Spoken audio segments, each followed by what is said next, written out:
It is a great honor to introduce Juan Manuel Santos, former President of Colombia and Nobel Peace Prize recipient.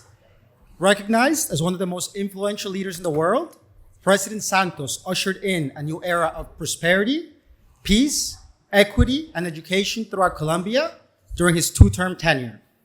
Due to his tenacity and determination to achieve peace and reconciliation in Colombia, in 2016, the Norwegian Nobel Committee awarded President Santos the Nobel Peace Prize for his resolute efforts to bring the country's more than 50-year-long civil war to an end. Santos has also been twice named Time's 100 Most Influential People in the World and was honored with the World Economic Forum's Global Statesman Award. He was also one of the initial promoters of the Sustainable Development Goals that became the World Agenda in 2015. For his aggressive environmental policies to protect his country's biodiversity and fight climate change, he was awarded the Royal Botanic Garden Kew International Medal and the Wildlife Conservation Society Theodore Roosevelt Award for Conservation Leadership. His innovative and successful policies to fight poverty and inequality earned him the appointment as co-founder of the Multidimensional Poverty Peer Network by the Oxford Poverty and Human Development Initiative, along with economics Nobel laureate Amartya Sen. Santos is currently chairman of the board of Compass Foundation, which he created to promote peace, protect the environment, and fight poverty, mainly through grassroots leadership. He is also a member of the Elders and the Global Commission on Drug Policy, as well as a member of the board of International Crisis Group and the Wildlife Conservation Society. In addition, he is a member of the Rockefeller Foundation Board of Trustees, and he was Conservation International Arnold's Distinguished Fellow for 3 years. Without further ado, please join me in welcoming President Santos. Gracias.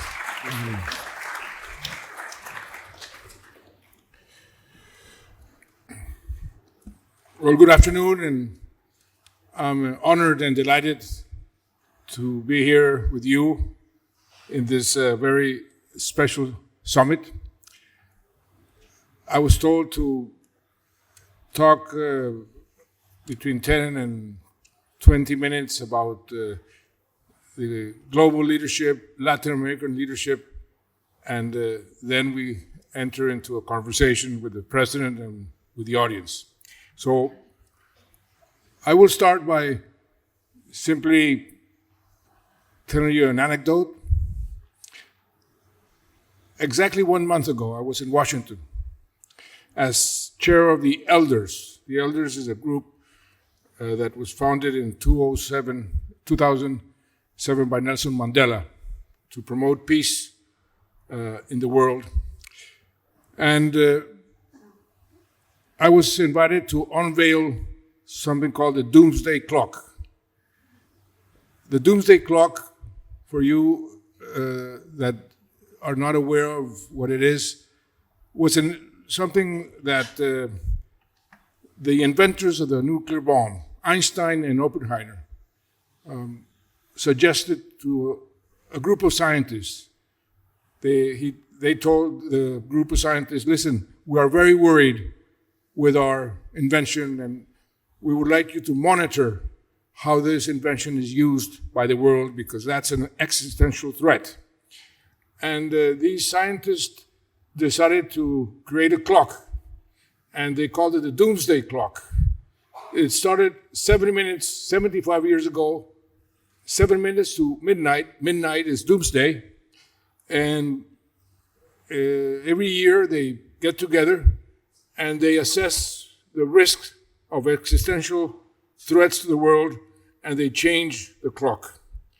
Well, this year, a month ago, I unveiled the clock, and they had changed it to 89 seconds to doomsday, the closest it has been ever in the 75 years. And I asked them, why? What are the arguments to change the clock to 89 seconds to doomsday? And they said, first, the risk of a nuclear war has increased dramatically in the last years. The number of warheads the technology, the rivalry between the nuclear powers. But not only that, they added to an existential threat what they call the climate threat, climate change. And as you all know, we had the warmest year ever last year, and we're seeing the consequences of climate change for the planet every day. The third existential threat that they have identified, they incorporated about 6-7 years ago, was something called technological disruption, which includes pandemics, the possibility of generating a pandemic through technology, and AI as an existential threat. Well, those are the three existential threats that the scientist of the Doomsday Clock has identified. In terms of Latin America, we have problems with the economy and the social problems that are the product of what is happening all around the world, polarization. We have one very big problem from Mexico to Argentina, which is organized crime, the increase of organized crime, the power of organized crime, and how they are increasing their control in almost every single country that before were not affected by organized crime, like Costa Rica or Chile, are now affected. We have a problem of inequality, which has been there for a long time. And we have a problem of complete disintegration. I have never seen Latin America so disintegrated. Everybody fighting with everybody else. Argentina with Brazil, Mexico with Ecuador, Colombia with Peru. So we have that situation. And we have also a great opportunity as Latin America, because we have the potential to feed the world in a world that is having problems feeding itself and will have more problems in the future. We have energy, clean energy, the potential of clean energy. We have 40% of biodiversity. We can have a very important future if we get together. So those two approaches, the global approach, which I would add to what the Doomsday Clock scientists say, another factor. Right now, we have 130 armed conflicts in the world. 130. And the number is increasing. But at the same time, the standards of war, the respect for human rights, the respect for the rules of the game have been deteriorating all around the world.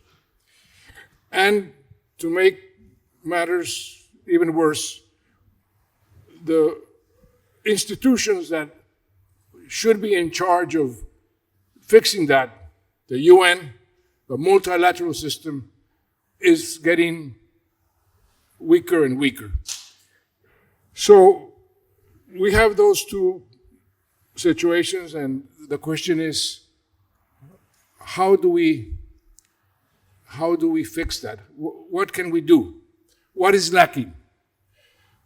And in the elders, we have been studying this situation for some time, and the answer is long-term bold, compassionate leadership is lacking.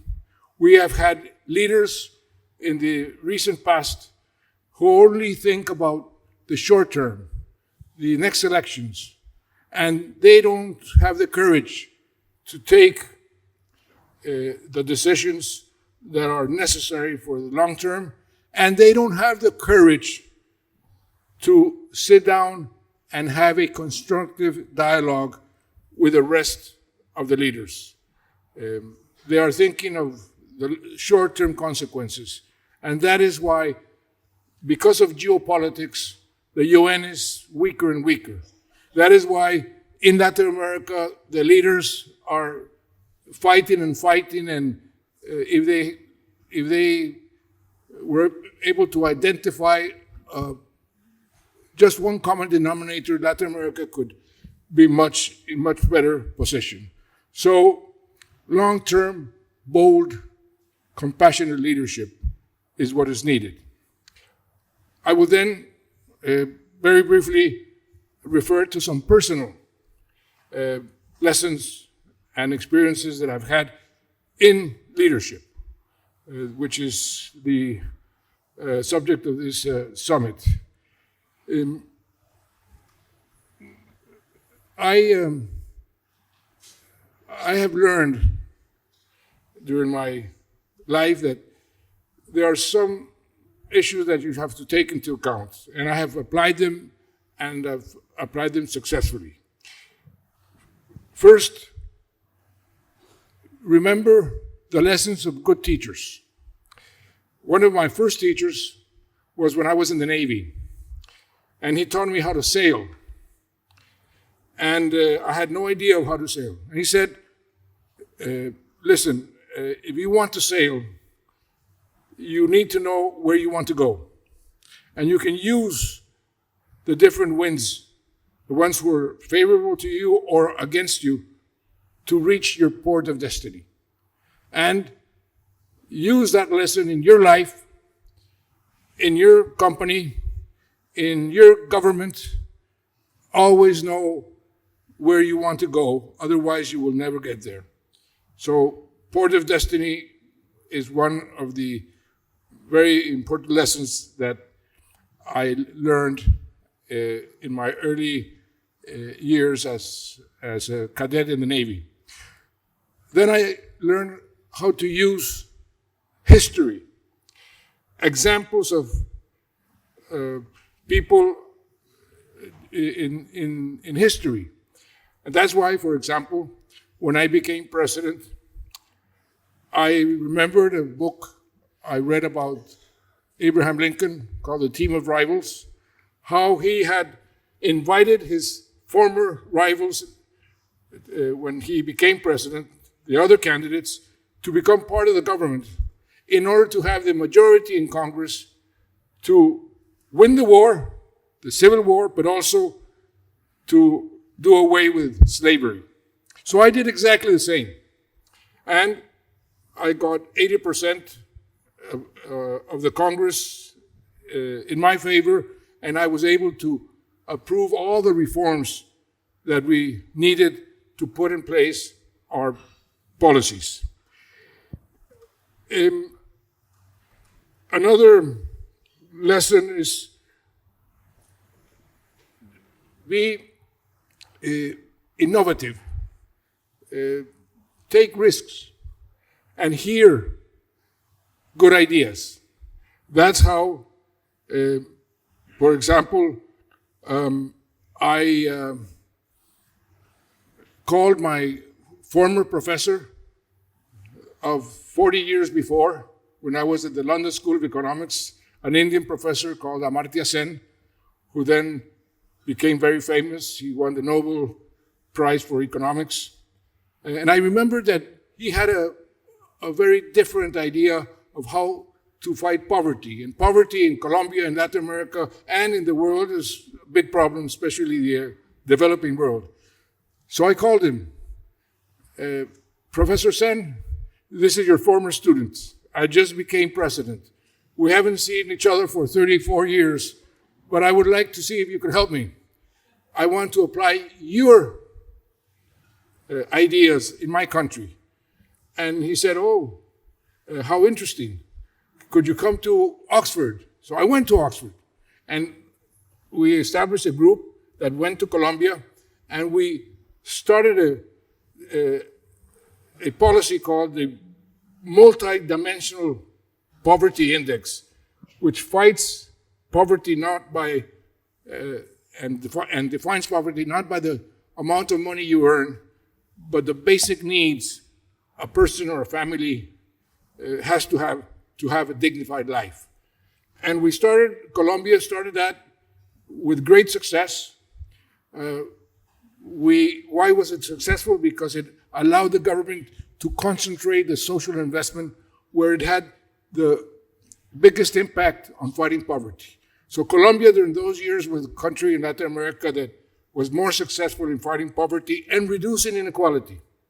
Today, more than 60 countries use this multi-dimensional poverty index. The United Nations has incorporated it, and that was something which was very successful.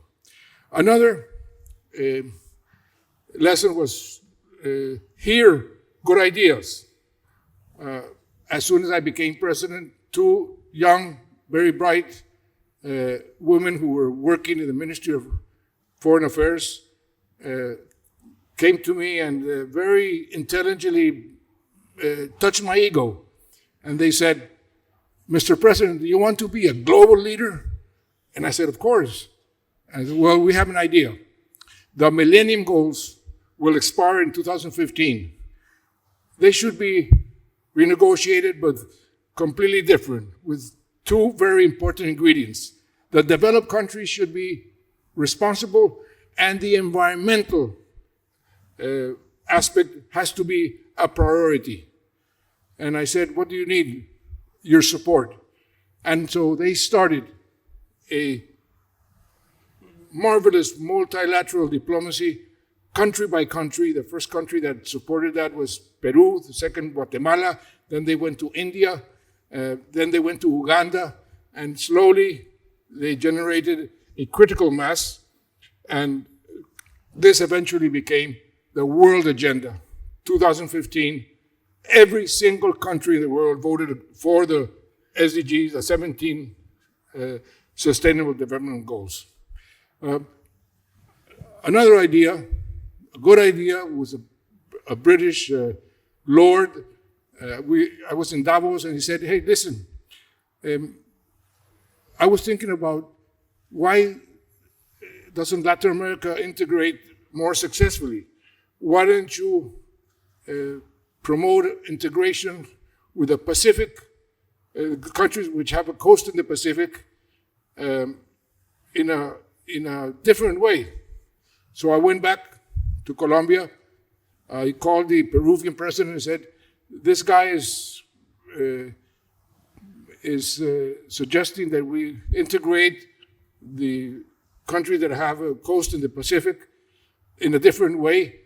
And he suggested that we should allow the private sector to be the leaders. And he said, that's a good idea. And we created something called the Pacific Alliance, which in the history of Latin America has been the most successful integration process ever, which unfortunately, because of ideological reasons, in the recent past, it stopped working. Mexico did not like this private sector leading the integration, and so it did not work. But it was a very successful, simply by hearing novel ideas. And the other big achievement or big success in terms of taking risk is the peace process with the FARC. Nobody wanted me to negotiate with the FARC. I had been a very effective minister of defense. I was elected as a war hero, and even my family said, no, you continue. You are very popular. You know how to make war. You have humanized the war. I will explain to you what that means later. Don't do it. But I had been influenced by many people, among them Nelson Mandela, in a marvelous conversation I had many years before, 1994, about the need to have peace in my country. And I had felt it as a journalist, as a public servant, and I remember Mandela's word, if you want your country to take off, you need peace with the guerrillas. He, in that conversation, taught me or told me how important it is to have patience, to have perseverance, to have empathy with your adversaries if you want to make peace.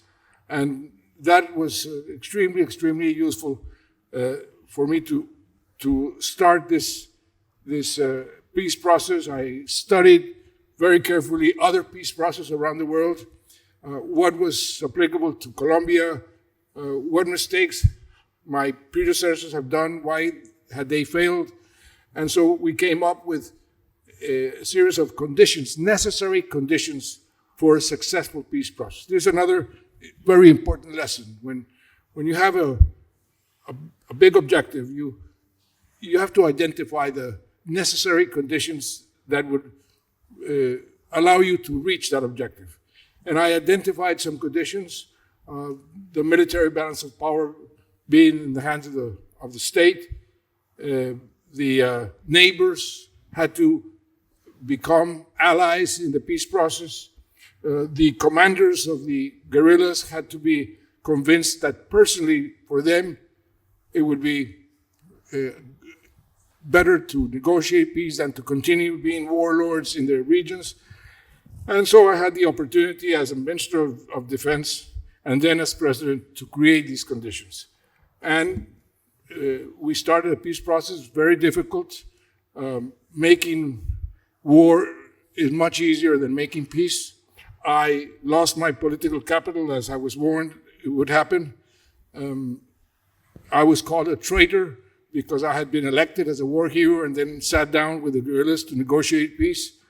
But fortunately, the peace process was successful.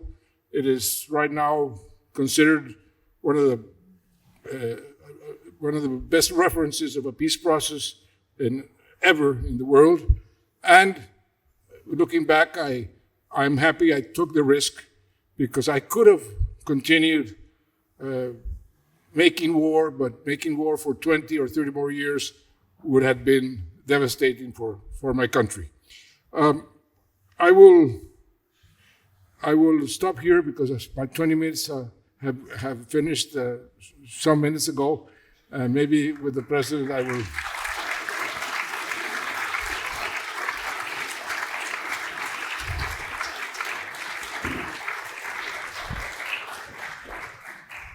President Santos, we're delighted and honored to have you with us.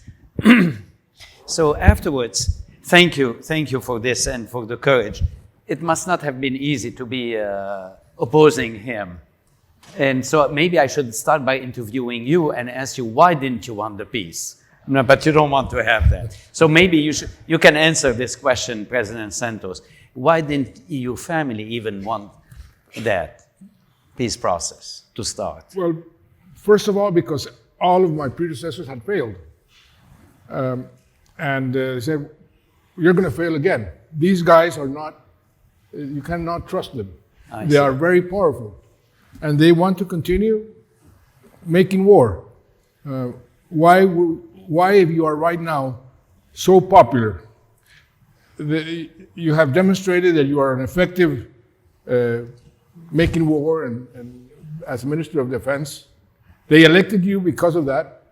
Why are you going to risk everything and go for peace? So they were, and all my ministers... They were protective. The family was protective. The ministers didn't believe it. The minister also protected me. He said, no, don't do that. Continue doing what you know, what you have learned so well. And so everybody was, almost everybody was against it. So when you started the working on the peace process, no guarantee it would succeed. But going back to the lesson, you knew the goal. And what did you have to, and you said, I need to put boundaries. What were the boundaries that you put? Well, first of all, I knew that I was not going to negotiate our economic model or our private property. I started to put some red lines. Every one of my predecessors had accepted a ceasefire, and that ceasefire always the guerrillas took advantage of the ceasefire to become stronger politically and militarily. So, in my studies about other peace processes, I discovered what I called the Rabin doctrine. And when I told the FARC, when they said, let's have a ceasefire, I said, no, I'm going to apply the Rabin doctrine. And he said, what is that? And I said, Isaac Rabin, the former minister of Israel, when he went to negotiate with Arafat, he told Arafat, we will negotiate peace as if there is no terrorism, but I will continue fighting terrorism as if there is no peace process. So he separated completely, and that's what I told the FARC. And I said, and I added another factor, and nothing is agreed until everything is agreed. Why did I do that? Because the military balance of power was now in the favor of the state, so that would put pressure on them. That was extremely important. None of my predecessors had done that. So the red lines, some of them you can negotiate at the very end if that's sort of a peace breaker or not, but you have to not have very clear is the final outcome, more or less what it's going to be, and that was very crucial. So you said that you lost political capital because of that. At the same time, you received the Nobel Prize, and you are a leader at the global level, as you said. Why did you lose political capital? Because to criticize a peace process, and that has happened in almost every peace process. You go to Northern Ireland, even in South Africa, Nelson Mandela, my own people criticize it. President Clinton told the story about Mandela, calling him, saying, everybody's criticizing me because of the peace process. And I said, well, that's normal. The adversary, no, my own people.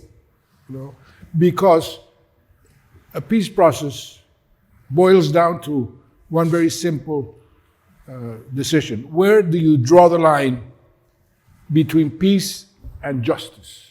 How much justice is a society or a country willing to sacrifice in order to have peace? And no matter where you draw the line, you will always have people claiming more justice or claiming more peace. And so peace processes, history has been the demonstration, are always rather unpopular, and they become more popular as time goes on. So you had to balance peace and justice. That's powerful, and it's not easy. And it's the first time in the Colombian process that the two parties got together, created a special tribunal called and applied what they call transitional justice, and is the only peace process that has been negotiated under the umbrella of the Rome Statute. The Rome Statute was negotiated some years ago to facilitate peace processes and had the victims as sort of the heart of the negotiation, the rights of the victims, the rights to justice, the rights to reparations, the right to the truth and the right to non-repetition. The victims became extremely, extremely important. And I have an incredible anecdote. One of my former professors from Harvard, leadership, Ronald Heifetz, went to visit me when I started the peace process. He said, President Santos, you're embarking in a very, very difficult and long journey. And you're going to feel very lonely and about to throw in the towel many times. So I suggest to you, talk to the victims, hear them, hear their dramas, hear their stories. That will re-energize you. And so I started doing that.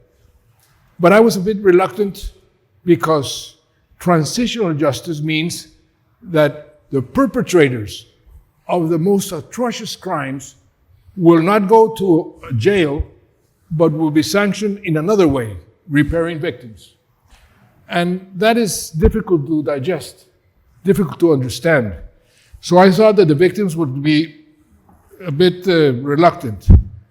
But to my surprise, I started talking to almost one victim a week in different parts of the country, and most of them, after they told me the most incredible stories of the atrocious crimes that have been committed against them, said, but President, persevere, continue.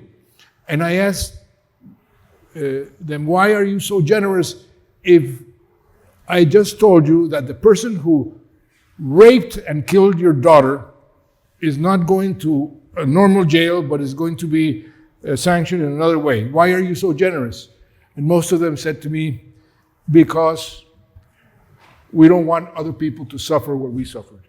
That for me was a lesson in life. My image of the human condition increased. People are much better than what I thought they were. That's very powerful. You said something that is very surprising in many ways, and the role of the neighboring countries. Why did you start with the neighboring countries when you started the peace process? Because the FARC was the most powerful guerrilla in the Western Hemisphere. And the experience in many peace processes was that if you don't have the neighbors supporting the peace process, and the neighbor countries would be used as safe havens, then the guerrillas will not have the pressure to negotiate. When I became president, we had no relations, and I was a very big adversary of Chavez in Venezuela and Correa in Ecuador. They didn't like me at all. But I had to make peace with them and bring them in the process. And I did that. It's a long story and a humorous story how Chavez, who hated me, ended up supporting the peace process. But those were necessary conditions. And today, in every conflict with an insurgency, this is a necessary condition. Conflicts differ, and the conditions for a successful peace process differ because every conflict has its own circumstances and conditions. But one which is universal is the neighbors have to be brought in, otherwise the insurgencies will not negotiate in good faith. So you mentioned to me that in fact you were approached and asked to help with other peace processes, and you said, once you have the neighbors with you, I will do it. Yes, I identified three conditions, as I mentioned. The military balance of power in our favor, that was achieved when I was Minister of Defense with the help of the U.S., the Plan Colombia, and we were able to tilt the balance in our favor. The second condition was the commanders of the guerrilla personally had to be convinced that for them it's better to negotiate than to continue the war. They had been the leadership of the FARC, like the board of directors. None of them, it's called the secretariat, none of them have been touched in 45 years. None of them. And they were warlords in their territories. So to address that, I went to a friend of mine called Tony Blair in London, and I said, Mr. Prime Minister, I need your help in what the British are the best. And he said, and what is that? Intelligence. I went to Israel and asked for the Mossad to help me. And here in the US, the CIA. The three intelligence of these three countries helped me design a new intelligence for Colombia. And we started hitting the members of the Secretariat. And we took down the number one, the number two, number three. When we talked to number three, the others started to think about negotiating. About survival also. That's great. I mean, you also mentioned to me that if you look at the situation now in Colombia, and some people are applauding that, but what about the governments? That the government that preceded you and the government that followed you, how are they looking at it? Well, unfortunately, because of different reasons, the government that succeeded me and this government have not been very capable of implementing the peace process. And so one of the things that has happened is that the regions where the FARC was present should have been filled with the state, both security forces and development.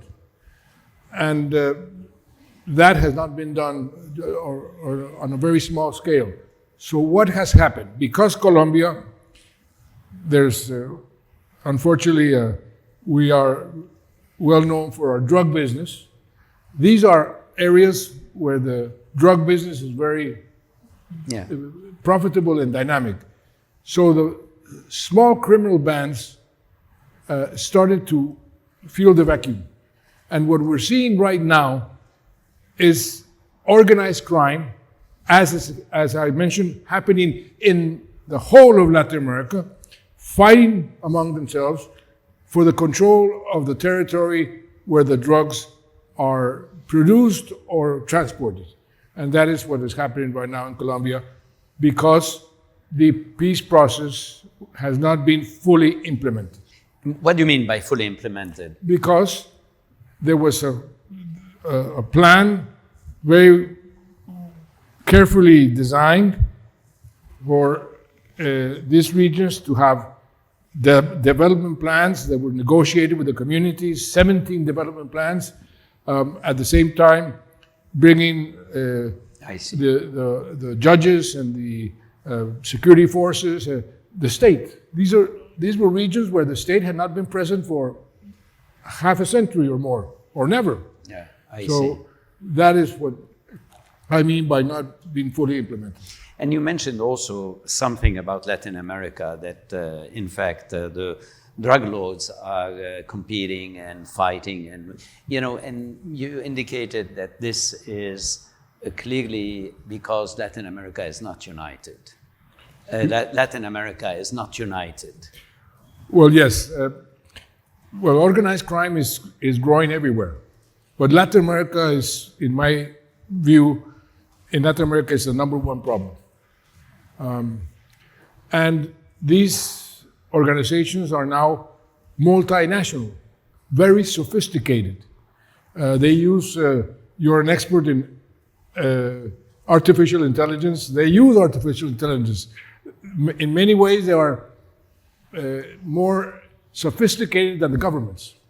And because they are multinational, you have the Mexican cartels present in Brazil or in Argentina, and vice versa, the Brazilian cartels present in Ecuador.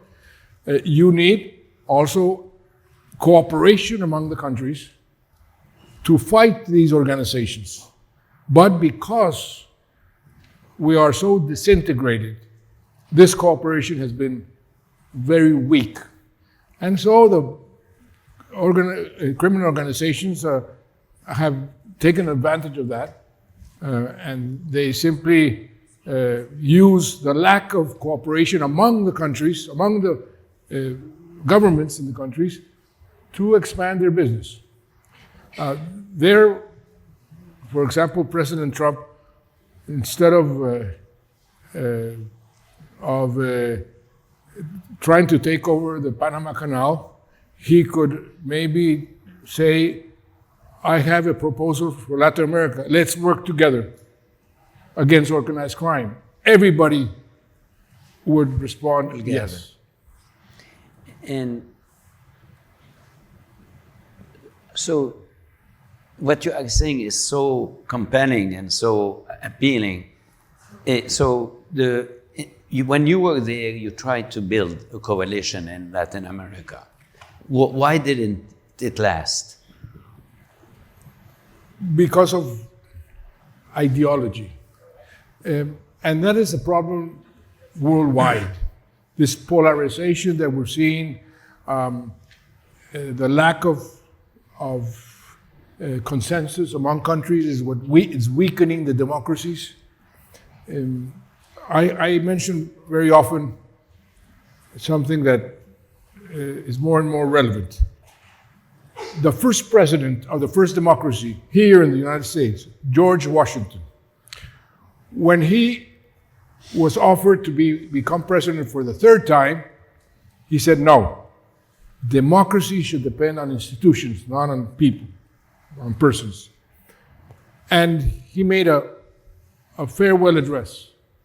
In that farewell address, he warned democracies for the future, Democrats of the future, please, please don't forget one very important word, moderation. If you lose moderation, you will lose the ability to make transactions among different interests of the country, because you become radical, and if you become radical, you don't speak to each other. And if you don't speak to each other, you can't make any agreements. And democracies depend on the ability of different sectors making agreements among each other. And that has happened all around the world, this polarization all around the world. Latin America is no exception. And ideology, in terms of why the Pacific Alliance did not work, it was working beautifully. The presidents simply heard the private sector, because they are the ones who take the decisions to integrate. They're the businessmen, they know.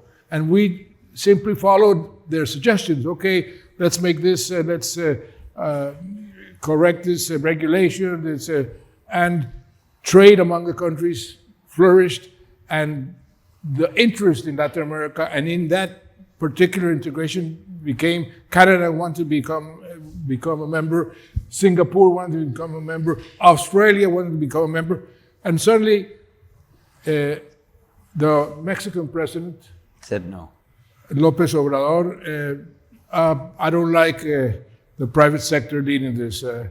That was the heart of the integration process. So because of ideology, it didn't work. So speaking of polarization, there is a competition between the United States and China in Latin America. How do you view that?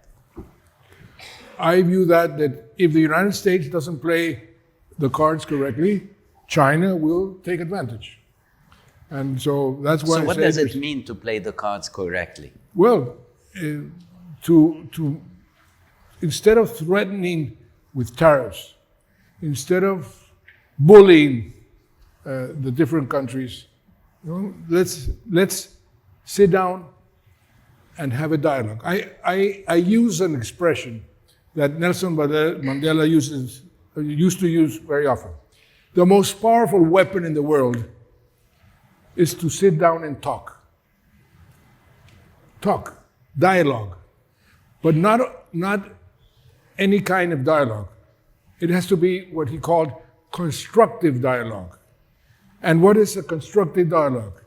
is where you and I, we think differently.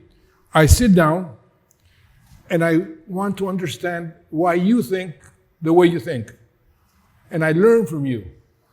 And in that way, we can find a common ground. I don't sit down to impose on you my views. I sit down to learn from you where we can have some kind of dialogue. That is why the UN right now is not working, because geopolitics between Russia, China, and the US, they don't sit down and have a constructive dialogue. That is why Latin America is having problems. That is why many democracies within the countries are having problems. So do you see any change, any way out, or this idea of cooperation, the idea of getting together, etc., that's over? Now it's a new chapter? Well, I never lose hope. I always have my dream is hope over fear. And maybe when we have a lot of fear, we will realize that it's better to talk. I hope that it's not too late. And we are starting to see. I welcome what President Trump has made with Putin and China. Let's come and talk. I hope that it's a constructive dialogue, not the way that they want to impose a view. If it's a constructive dialogue, how can we work together? Well, I don't think that he's going to work together trying to avoid or to stop the climate change, because he doesn't believe in climate change, but he could work together, for example, to renegotiate the nuclear agreements that expire in 10 months. In 10 months, all the nuclear agreements will expire. And the risk of a nuclear war is, it's a horrendous risk. And so that is one of the many subjects that could be discussed in a constructive way.